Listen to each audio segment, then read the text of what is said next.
महाराष्ट्रातील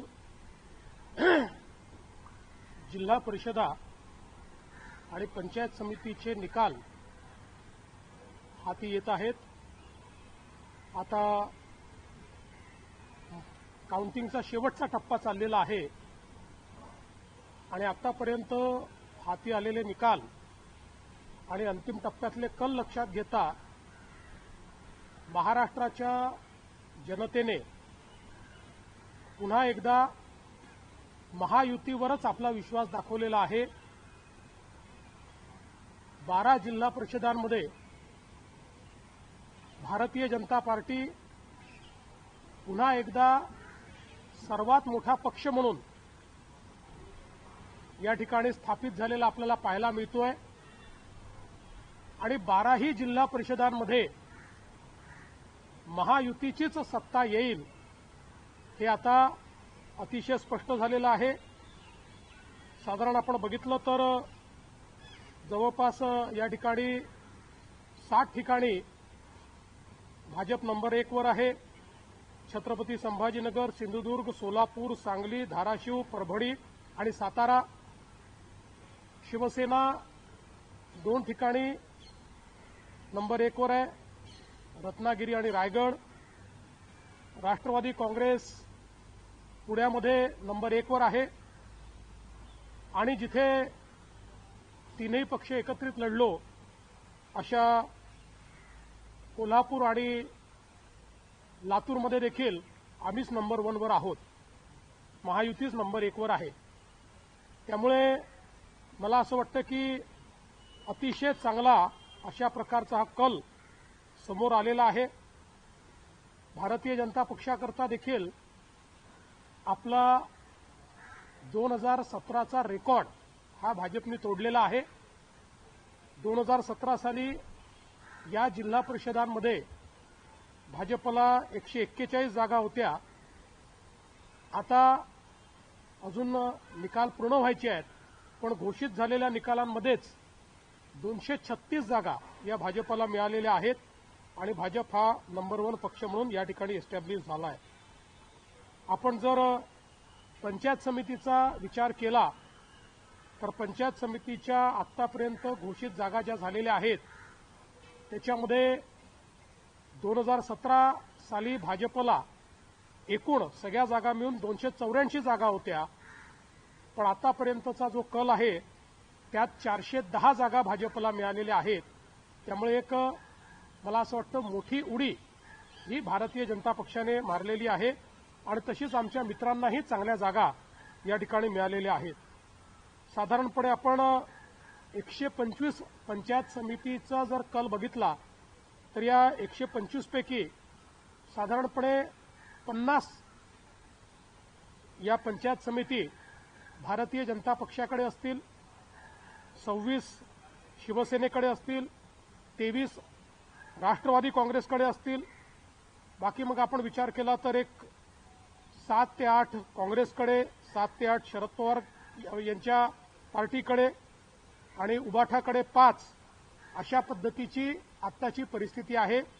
त्यामुळे इथे देखील आपण जर विचार केला तर महायुतीला 125 पैकी 100च्या वर पंचायत समिती जिंकता आलेल्या आहेत। ही देखील मला असं वाटतं एक अत्यंत महत्त्वाची गोष्ट आहे। दुर्दैवाने या निवडणुकीच्या दरम्यान आमचे महायुतीतले एक वरिष्ठ नेते अजितदादा पवार यांचा दुर्दैवी मृत्यू झाला। त्याचंही एक प्रकारे दुःख आम्हा सर्वांना आहे। मी स्वतः हा निर्णय केला होता की त्यामुळे मी प्रचार करणार नाही, त्यामुळे मी फक्त एक आव्हानाचा व्हिडिओ हा सगळ्या जिल्हा परिषदांमध्ये केला होता। पण एकूणच जी काही महाराष्ट्राच्या ग्रामीण भागाची मानसिकता आहे ती मानसिकता यातनं पूर्णपणे समोर आलेली आहे। पहिले नगरपालिका, मग महानगरपालिका आणि आता जिल्हा परिषदा या सगळ्या निवडणुकातून महाराष्ट्र सरकारने केलेलं जे काम आहे या कामावर एक प्रकारे जनतेने शिक्कामोर्तबच केला आहे असं मी स्पष्टपणे म्हणेन।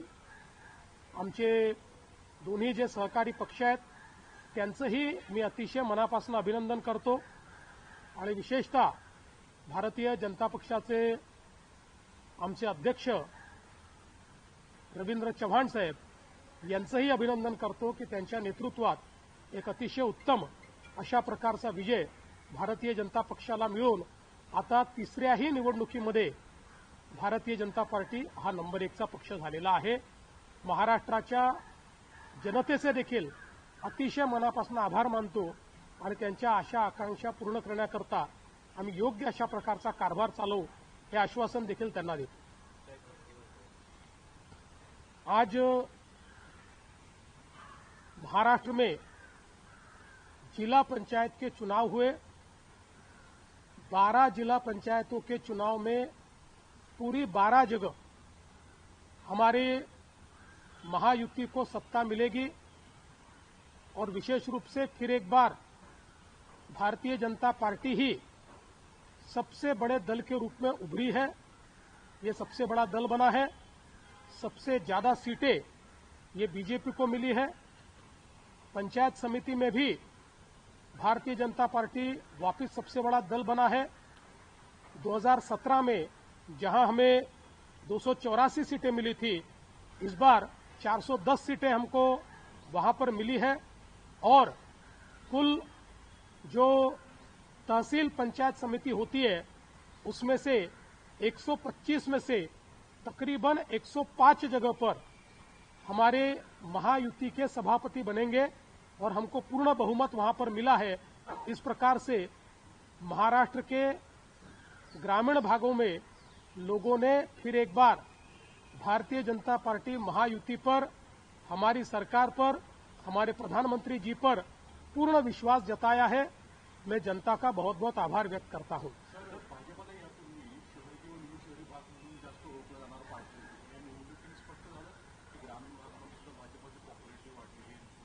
2017 साली देखील आम्ही अतिशय चांगली मुसंडी ग्रामीण भागात मारली होती। 2014 असेल, 19 असेल किंवा 24 असेल, आम्ही ग्रामीण भागात विधानसभेत अतिशय चांगला विजय प्राप्त केला होता। पण यावेळी मात्र त्याहीपेक्षा मोठा विजय मिळालेला आहे। त्यामुळे हे तर आम्ही 2014 सालीच जे मिथक होतं की भाजप हा शहरी किंवा निमशहरी पक्ष आहे हे आम्ही तोडलं होतं, ते 17 मध्ये आम्ही अधोरेखित केलं आणि आता मात्र पूर्णपणे आम्ही ते स्थापित केलेलं आहे की भारतीय जनता पार्टी शहर, निमशहर आणि ग्रामीण अशा सगळ्या भागात नंबर 1चा पक्ष आहे।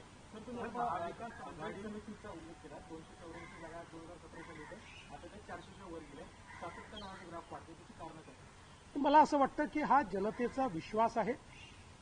एकूणच या देशामध्ये प्रधानमंत्री नरेंद्र मोदीजी यांनी ज्या प्रकारे ग्रामविकासाचं कार्य हातामध्ये घेतलं, ज्या प्रकारे ग्रामीण इन्फ्रास्ट्रक्चर करता मोठ्या प्रमाणात निधी उपलब्ध करून दिला, ज्या प्रकारे आवास योजना असेल, शौचालयाच्या योजना असतील किंवा लखपती दीदीची योजना असेल, अशा विविध योजनांतनं एक सकारात्मक वातावरण तयार केलं आणि त्याचवेळी महाराष्ट्रातल्या सरकारने जे कार्य करून दाखवलं त्यामुळे एक मोठा विश्वास हा जनतेच्या मनामध्ये तयार झाला।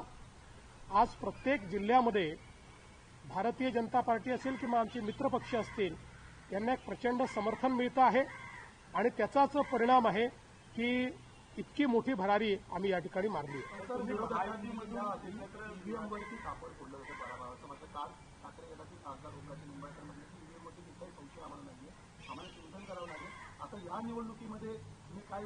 मला असं वाटतं की ज्यांना हे वाटतं की आपल्याला चिंतन करावं लागेल ते अतिशय योग्य मार्गावर आहेत। कारण मी नेहमी सांगतो आम्ही जिंकतो, आम्हाला आनंद आहे, पण कोणीही परमनंट जिंकत नसतं, कोणीही परमनंट हारत नसतं। पण जे लोक आपल्या हारण्याची कारणं शोधण्याच्या ऐवजी कोणावर तरी खापर फोडतात ते मात्र कधीच जिंकू शकत नाही। त्यामुळे जर अशा प्रकारचं रिअलायझेशन कोणाला होत असेल तर मला असं वाटतं की ते योग्य मार्गाने चाललेले आहेत।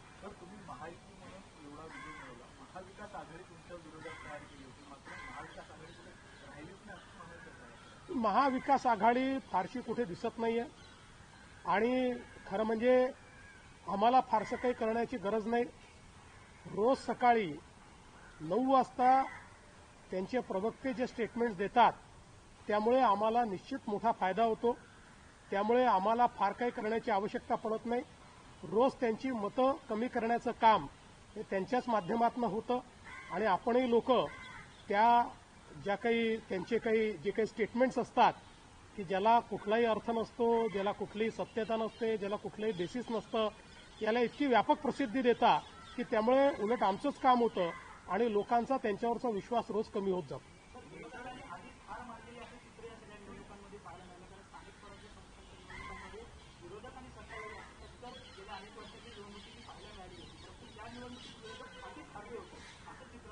मला असं वाटतं की मुळामध्ये विरोधकांमध्ये जी लढण्याची एक शक्ती पाहिजे किंवा लढण्याची जी इच्छाशक्ती पाहिजे त्या इच्छाशक्तीचा कुठेतरी अभाव दिसतोय.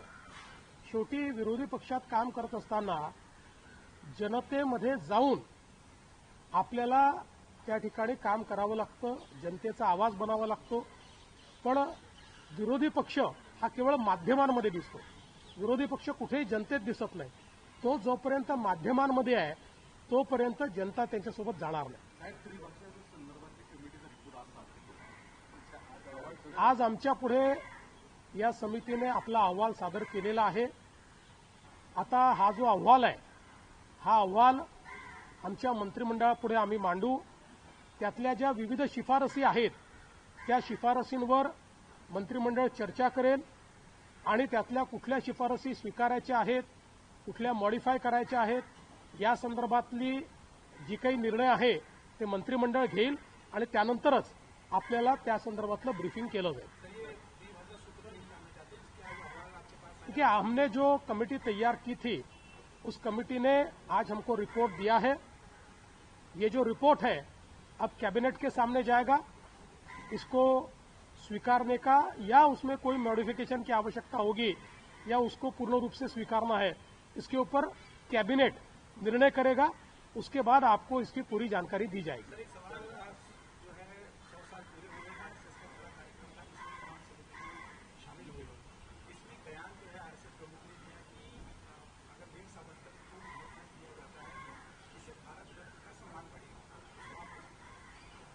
देखिए, अमूमन जो राष्ट्रीय स्वयंसेवक संघ के पूजनीय सरसंघचालक जी बयान देते हैं उसके ऊपर हम कभी दूसरा बयान नहीं देते या उसके ऊपर हम कभी अपना मत व्यक्त नहीं करते, क्योंकि हम ऐसा मानते हैं कि वो जो बोलते हैं ये एक प्रकार से दिशा दर्शक होता है. उस पर वापस किसी ने अपनी बात को रखना ये हमारे में प्रथा नहीं है. सर, एक सवाल कि आपने चुनाव पूर्व जो निधन हुआ अजीतदादा का, उसके बाद आपने फैसला लिया कि आप नहीं जाएंगे. अगर आप चुनाव प्रचार में जाते तो आपको लगता है कि इससे और भी बेटर जो है रिजल्ट आता व्हाइट वॉश होता है एक तरह से ये, और विपक्ष की ऐसी हालत क्यों हो गई है कि लगातार वो किसी भी चुनाव में टिकी नहीं पा रही, तो खतरे में आ रहा है. और दूसरा, कांग्रेस अब महाविकास आघाड़ी से अलग से चुनाव लड़ने की तैयारी कर रही है. देखिए, मैंने बहुत सोच समझकर ये निर्णय किया था कि अजीत दादा जो हमारे सहयोगी थे, हमारे मित्र भी थे, हमारे उप मुख्यमंत्री भी थे, उनका निधन होने के बाद मैं उसके आगे प्रचार नहीं करूंगा. तो मुझे ऐसा लगता है कि एक बार ये निर्णय लेने के बाद उसमें फायदे नुकसान का कोई विषय नहीं होता. उस प्रकार से विचार भी नहीं किया जाना चाहिए. मुझे लगता है कि जो रिजल्ट आया है उससे मैं समाधानी हूँ. आता काँग्रेस कुठेतरी एकला चळवळीच्या भूमिकेमध्ये दिसून येतं, कारण की आता त्याच्याबरोबर अशा पद्धतीची वक्तव्य देखील यायला सुरुवात झालेली आहे. बघा, शेवटी काँग्रेसने काय करायचं हा त्यांचा निर्णय आहे. अनेक वेळा अशा पद्धतीचा निर्णय घेत असताना असं लक्षात येतं की अशा प्रकारच्या अलायन्सेसमध्ये फायदा होत नाहीये. त्यावेळी अशा प्रकारचा निर्णय कुठलाही पक्ष घेतो. मला असं वाटतं की कदाचित काँग्रेसला हे रिअलायझेशन झालं असेल की त्यांनी ज्या प्रकारच्या युत्या केल्या किंवा ज्या प्रकारचे अलायन्सेस केले, ज्या प्रकारची युती केली, त्यांनी त्यांचं नुकसान झालंय, त्यांचा फायदा झाला नाही, म्हणून ते निर्णय करत असतील. त्यांचा व्यक्तिगत तो निर्णय आहे, त्याच्यावर माझी कुठलीही टिप्पणी नाही.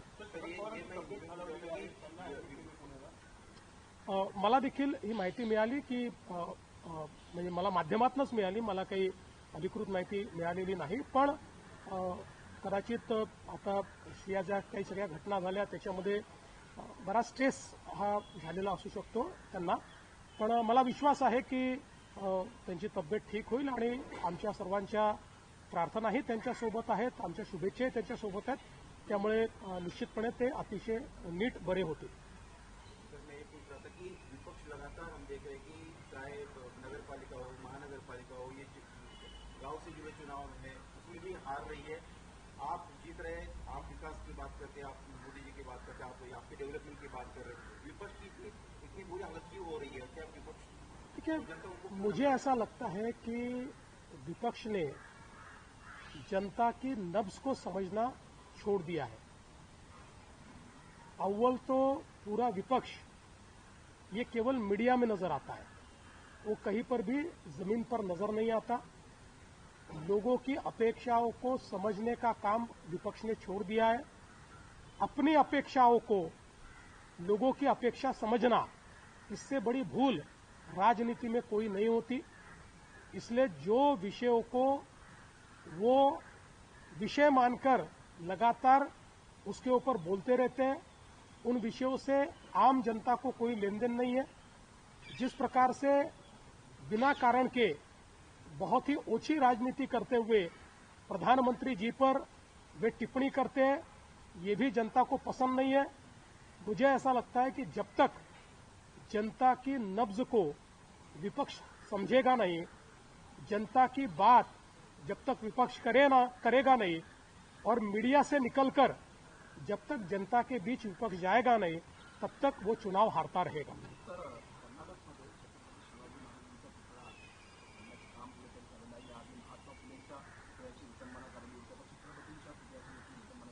ही अतिशय मला असं वाटतं चिंतेची बाब आहे.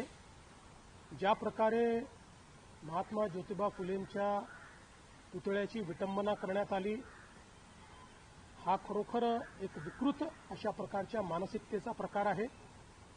आणि त्याहीपेक्षा त्याच्यावर काही लोकांनी ज्या प्रकारे राजकारण करण्याचा प्रयत्न केला, काही लोकांनी त्याच्या सत्यतेत न जाता जाणीवपूर्वक नरेटिव्ह निर्माण करायचा प्रयत्न केला, त्या लोकांच्याबद्दल देखील मला दुःख वाटतं की कोणी हे काम केलेलं आहे हे शोधण्यापेक्षा कोणावर तरी ते थोपण्याची इच्छा त्या लोकांमध्ये जास्त दिसते. पण आमची मागणी आहे की तिथल्या सरकारने तात्काळ ज्यांनी महात्मा ज्योतिबा फुलेंच्या पुतळ्याची विटंबना केलेली आहे त्यांना शोधून काढावं आणि कडक शिक्षा त्याला व्हावी. कर्नाटकचं जे आपण सांगितलं, मला आता त्याची पूर्ण माहिती नाही आहे. मी जरूर त्याची माहिती घेईन आणि त्या ठिकाणी कुठेही छत्रपती शिवरायांचा किंवा महापुरुषांचा एखादा जर असा पुतळा असेल आणि तो कायदेशीर असेल तर त्या ठिकाणी सरकारने अशा प्रकारची कुठलीही कारवाई करणं